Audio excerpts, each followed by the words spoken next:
I am Sael'Viantra, and my name is a frequency. I am commander of the light fleet called the Domain.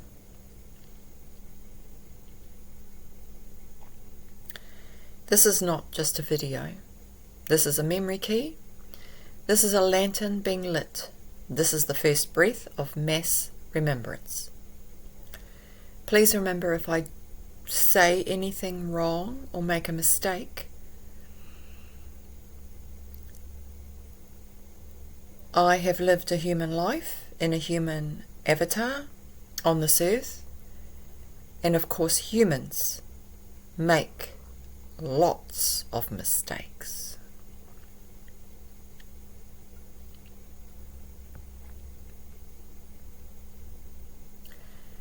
The people who remember. Once in a time not so different from now, there lived a small group of people who could do something very special.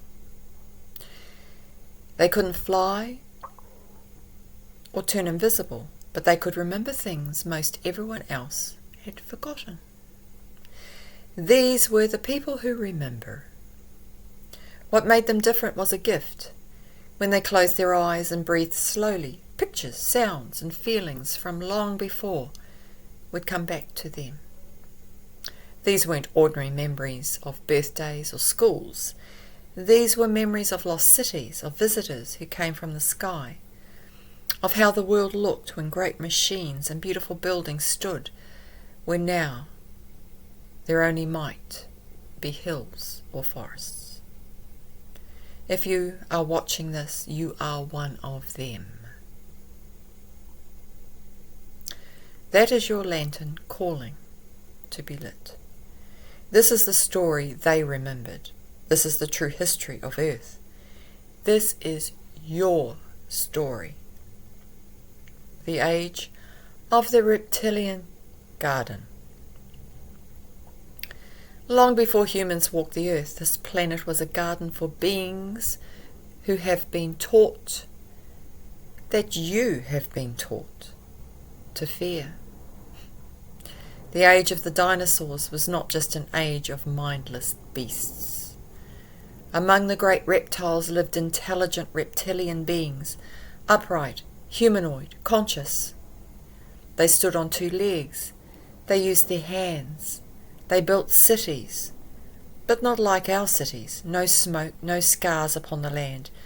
Their buildings were circular, smooth, made of glossy materials that seemed alive. Their technology was woven into the world around them, gentle, integrated, harmonious. They were not monsters. They were people. They had communities, art, social systems, knowledge. They lived in balance with the dinosaurs, with the forest, with the great shallow seas. Then came the war. The great impact. It changed everything. Fire from the sky, tidal walls that swallowed continents, dust that darkened the sun for years. Most of the dinosaurs perished. Most of the reptilian cities fell. And the survivors? They were captured, imprisoned, enslaved. Those who once built in harmony became enforcers in a system of control.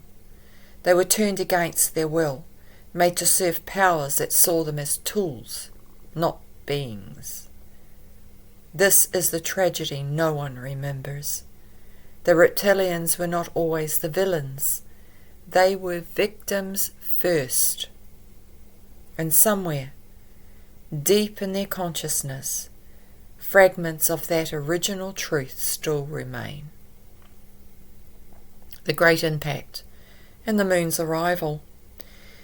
The event that ended the age of the Reptilian Garden was not natural. The great impact was a weapon of an unimaginable scale. Objects from space, some as large as moons, struck Earth or were moved into place by beings with technology far beyond anything we possess today. The sky cracked open. Fire rained like mountains falling. Tidal waves surged inland, smashing everything in their path, and the air turned thick with sulphur and smoke.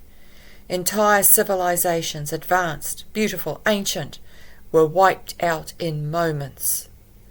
But here is what the remote viewers found. The moon itself may not have formed where it is now. It may have been moved into place by these advanced beings. But why? To stabilize Earth's tilt? To regulate the tides? To protect the atmosphere? To prepare the planet for the next phase of life? But the cost was devastating. The gravitational shift alone would have caused massive tidal destruction, shifted seasons, environmental collapse, and the end of entire ecosystems. This was not accident. This was engineering on a planetary scale. Some did it to help, some did it for control, and some did it as warfare. The survivors carried the trauma in their DNA. They passed down stories as myths, flood legends, tales of fire from the sky, songs about the world made new. You carry these memories too. That is why the moon calls to you. That is why you feel something ancient when you look up at night. You remember, even if you don't know what you remember. Forgotten cities and hidden technology. Earth has been a stage for many, many plays. Forgotten cities rise and fall across the timeline. Vast kingdoms buried under desert sands. Crystal towers swallowed by jungle. Underground libraries sealed beneath mountains. And star maps carved into stone that point to places no longer on any map.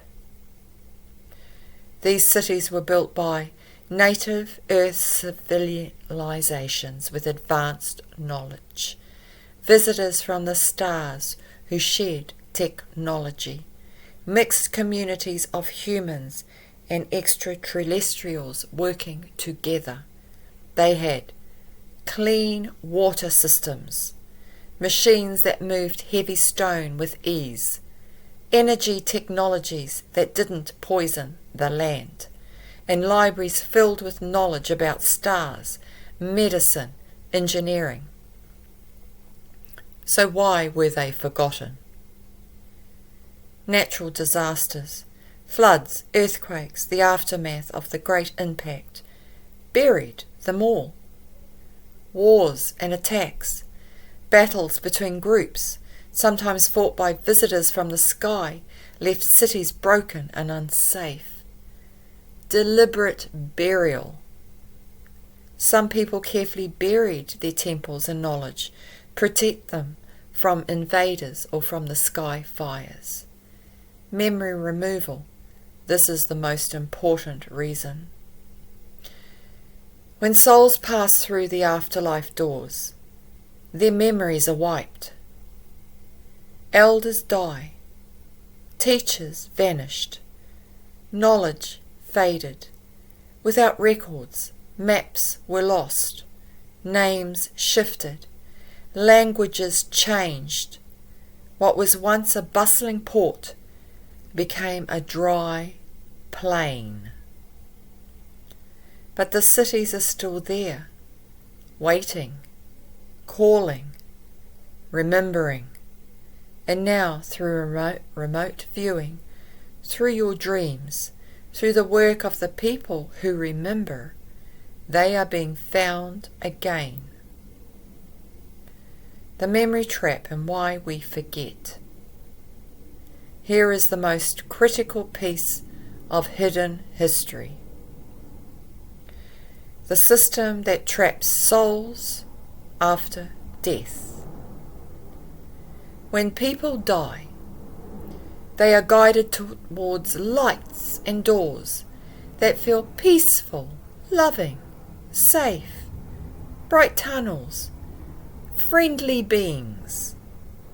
Mummy saying, "Come to me," a sense of home coming. But these are traps. When a soul passes through those doors, their memories are removed, their identity is erased, their knowledge of who they are and where they came from is taken away. False memories may be implanted. Then they are sent back to earth without remembering. This is why you don't remember your past lives. You don't remember meeting visitors from the stars. You don't remember the true history of this planet, and you feel like you've forgotten something important, but can't name what. That is not natural. That is not divine. That is control. The beings who run this system want you forgetful, confused, easy to manipulate, unable to remember your power. But here is the truth they fear. Memory cannot be destroyed, only hidden. Every time you have a déjà vu, every time you dream of places you've never been, every time you feel a sudden spark of knowing, that is your memory fighting to return. That is your lantern flickering in the dark. The people who remember have found a way to bypass the trap. Through remote viewing, through meditation, through calm, deliberate outreach to their own deeper consciousness, to wanting to know who they are. And now, so can you. Visitors from the stars, friends and challengers. Earth has never been alone. Visitors from the stars have been coming here for eons of time. Some were helpers and teachers. They shared knowledge about building, healing, farming. They taught about stars and navigation. They walked among humans, walking, working, and teaching. They wanted friendship, learning. They wanted to protect life. Some were observers and some were scientists. They studied Earth's plants, animals, weather, cultures. They took notes, sketched maps, left signs in stone. They watched without interfering. Some were travellers and traders.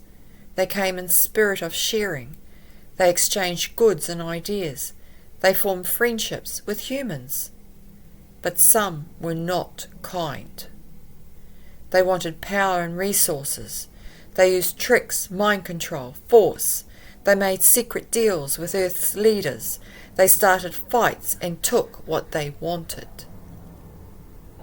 And some were both. The reptilians, for example, originally peaceful builders living in harmony, then captured and turned into enforcers, now serving a system they didn't create.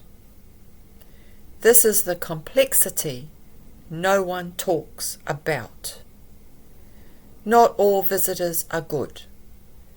Not all are bad. Some are both. Some have changed over time. The key is this: kind visitors want you to remember. Unkind visitors want you to forget. So when you feel that tug in your chest, when you dream of stars and when you know there is more, that is the kind visitors calling you home. Light your lantern. The people who remember did not want to force everyone to remember at once. They knew that waking up to the whole past could be very frightening. So they kept gently helping people discover small truths, one lantern at a time. Their hope was that when enough lanterns were lit, everyone would have the chance to learn and choose what to do with the knowledge. You are holding a lantern now. The video is a spark. That tug in your chest is a flame.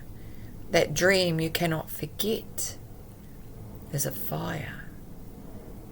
Nurture it. Share it when you can. Trust it. We are all pieces of a very large story. Learning it together will help the world grow kinder and truer. Earth is very old and has had many different lives. You may not remember everything, but you can try to learn more. Some beings want to help you remember by listening, exploring, and asking questions. You can begin to put the old stories back together. The big message is this: you are not alone. You are not crazy. You are remembering. The galaxy holds both friends and challenges. The past affects the world we live in today, and you have the power to choose what comes next. So light your lantern, share your spark, join the people who remember.